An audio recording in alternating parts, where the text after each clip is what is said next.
أعوذ بالله من الشيطان الرجيم. بسم الله الرحمن الرحيم. والنجم إذا هوى ما ضل صاحبكم وما غوى وما ينطق عن الهوى إن هو إلا وحي يوحى علمه شديد القوى ذو مرة فاستوى وهو بالأفق الأعلى ثم دنا فتدلى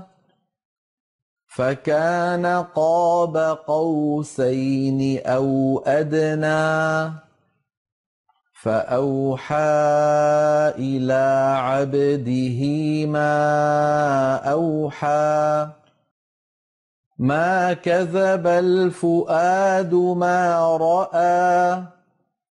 أفتمارونه على ما يرى ولقد رآه نزلة أخرى عند سدرة المنتهى عندها جنة المأوى إذ يغشى السدرة ما يغشى ما زاغ البصر وما طغى لقد رأى من آيات ربه الكبرى أفرأيتم اللات والعزى ومناة الثالثة الأخرى ألكم الذكر وله الأنثى تلك إذا قسمة ضيزى إن هي إلا أسماء سميتموها أنتم وآباؤكم ما أنزل الله بها من سلطان إن يتبعون إلا الظن وما تهوى الأنفس ولقد جاءهم من ربهم الهدى أم للإنسان ما تمنى فلله الآخرة والأولى وكم من ملك في السماوات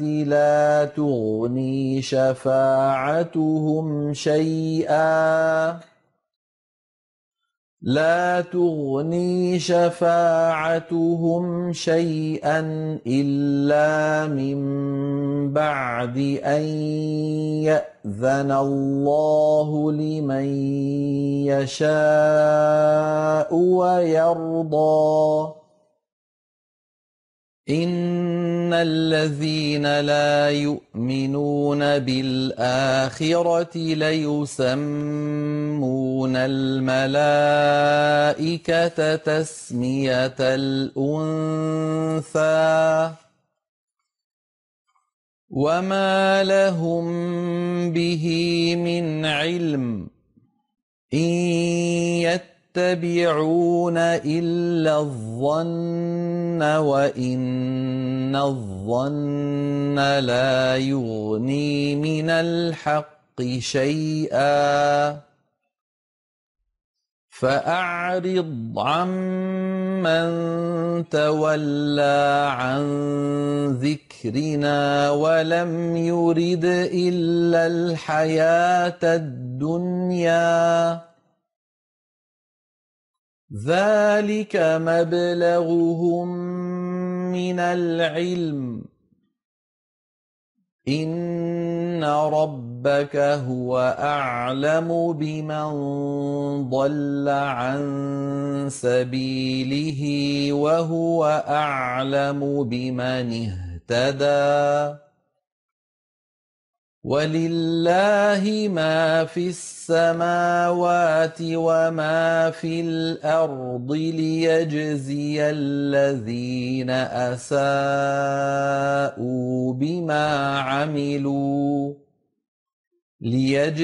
الذين أساءوا بما عملوا ويجزي الذين أحسنوا بالحسنى الذين يجتنبون كبائر الإثم والفواحش إلا اللمم إن ربك واسع المغفرة هو أعلم بكم إذ أنشأكم من الأرض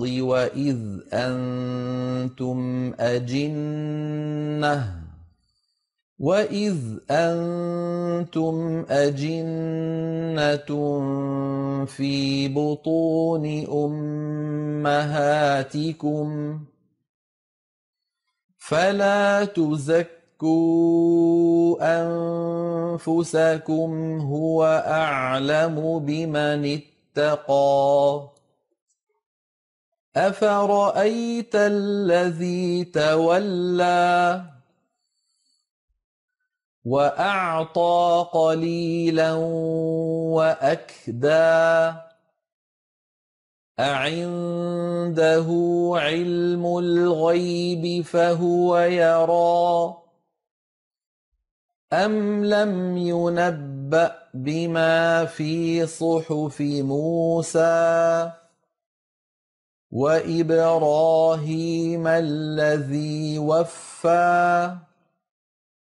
ألا تزر وازرة وزر أخرى وأن ليس للإنسان إلا ما سعى وأن سعيه سوف يرى ثم يجزاه الجزاء الأوفى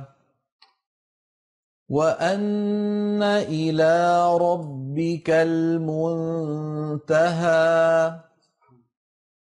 وأنه هو أضحك وأبكى وأنه هو أمات وأحيا وأنه خلق الزوجين الذكر والأنثى من نطفة إذا تمنى وأن عليه النشأة الأخرى وأنه هو أغنى وأقنى وأنه هو رب الشعرى وأنه أهلك عادا الأولى وثمود فما أبقى وقوم نوح من قبل إنهم كانوا هم أظلم وأطغى والمؤتفكة أهوى فغشاها ما غشا فبأي آلاء ربك تتمارى هذا نذير من النذر الأولى أزفت الآزفة ليس لها من دون الله كاشفة أفمن هذا الحديث تعجبون وتضحكون ولا تبكون وأنتم سامدون فاسجدوا لله واعبدوا. صدق الله العظيم.